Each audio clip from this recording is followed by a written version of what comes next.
Hey there, and welcome to the Board Game Entrepreneur Podcast. I'm Nick Angiers, and today is a very special episode because I'm not here alone. We have our very first guest on the episode. His name is Chris Cormier. Chris, welcome to the show.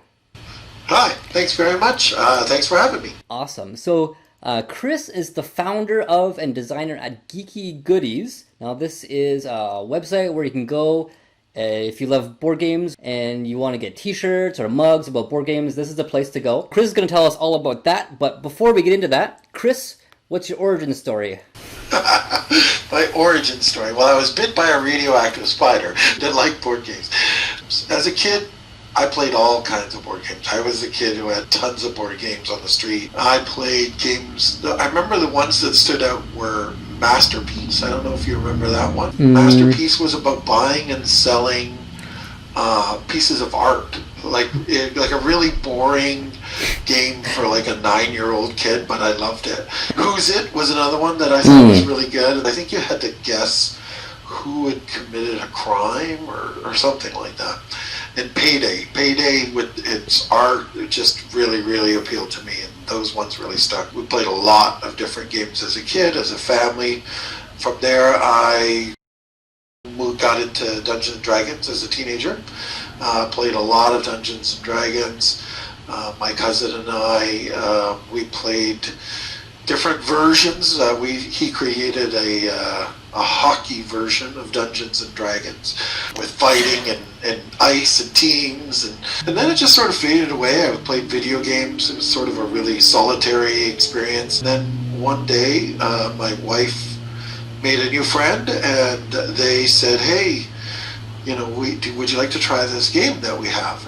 And we have some dispute about what the first game was, and but we know that the first three were Ticket to Ride, Battlestar Galactica, and The Downfall of Pompeii. And those three, for sure, that sort of trinity right there got us hooked, and definitely got me hooked. And it's been all board gaming since then. There's always so much more games to learn, more mechanics, new games, but also more people. It's just, that's the part of the hobby that really interests me the most, is just meeting new people, introducing people to new games, to games that they haven't played, or someone will say, you know, even friends that are gamers, they'll be like, oh, I really wanted to try that game. Like, that just gets me excited. What do you do for your work?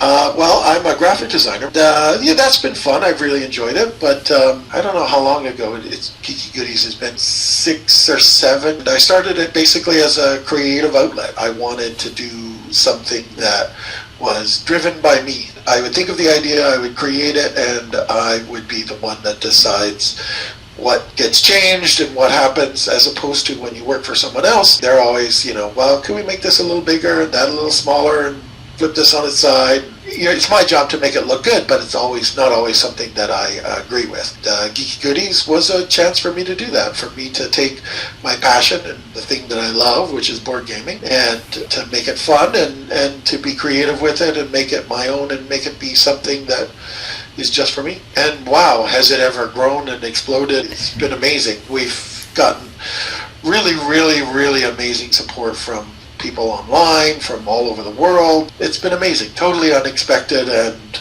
just exciting and thrilling and humbling, everything. It's been great. That's great. That's exactly what this show is about, is people like you and me who love board games, and we have other skills. We want to combine those to make into a business that we can call our own, be our own gatekeeper, you know, and it can be a creative outlet. Tell us about the early days of Geeky Goodies. Was it tough at first? Obviously, the web design was something that you probably started with, and that was kind of a comfort zone. But getting out there into the wild and selling products that didn't exist previously, what was that like? Yeah, there was definitely a lot less competition, a lot less t-shirt designers when we started. We started actually on Zazzle, which is a print-on-demand, print supply website, and that was really just a way for me to easily and quickly test the market to see if there was any interest. There was, and it grew, and from there, you know, we decided to take it off Zazzle for the most part and put it onto our website. So was it hard at the beginning? I have to say, certainly there was a lot less sales, but the reaction that I got was nothing but positive, saying, hey, look what I got. And there's no real drama there at all. It was only how much time and effort that I could put into it was how much, it would pay off in terms of creativity, in terms of what I wanted to accomplish, in terms of sales. We've done a few different cons where we had tables, and we had a guy come up and he said, I saw your stuff when I lived overseas and I wanted to meet you, and I saw that you were going to be here, and I made sure that I came, and I bought a ticket, and I wanted to shake your hand. And it was just like, I'm just me. I don't know. Like, it was amazing. It really was amazing. And that kind of reaction has been outstanding and a little baffling, but also, like I said, humbling. Yeah, you don't really expect that kind of thing starting out. You just do it because it feels right. Okay, yeah, I've got one burning question. So, other than taking a cut, was there another main reason why you made the switch from a print-on-demand platform like Zazzle, or nowadays Redbubble, Teespring, and decided to do it all on your own? Because that's a lot more work up front, right? And also on the upkeep. So what made you decide to go that way? Well, my main reason was I wanted to have ownership of the customers. I wanted to have more control over the product that was being created and the quality of it. I wanted to have more control over the customer service side of what we do. What happens with places like Redbubble, if you buy from them, you're the customer of that company. The artist who is doing the artwork, they're producing it for you, they're arranging payment, they are doing customer service, hopefully very well, on your behalf. And for that, they take a significant portion of the sale, and that keeps them going and lets you focus on what you want to do, which is design. We felt really strongly that we just wanted to step into that side of it and take our customers and do our best to make sure that they were happy and that the quality was good of what we were doing. The next thing I want to ask is, what is your process in terms of automation, and are you spending a lot of time on it, more than you were before, or do you always plan to be very hands-on with it? Yeah, that's a good question. I want to be really hands-on. So where we are now, obviously we are in a remote location. We're in a small town in Bobcaygeon, Ontario. So we're a little less hands-on than we were. We are using different suppliers. We've recently switched to a new supplier that I like a lot. So I would say that we've seen growth every year. Like, we've seen sales go up. We've seen, traditionally the slow time is sort of January to May. And we've seen those non-peak times go up quite a bit year over year. Definitely our busy time is sort of October to mid to late December. Yep. That is still the case, but we've definitely seen growth that way. So when a sale comes in and it prints on demand, do you have to do anything in the interim, or does it automatically go to your distributor?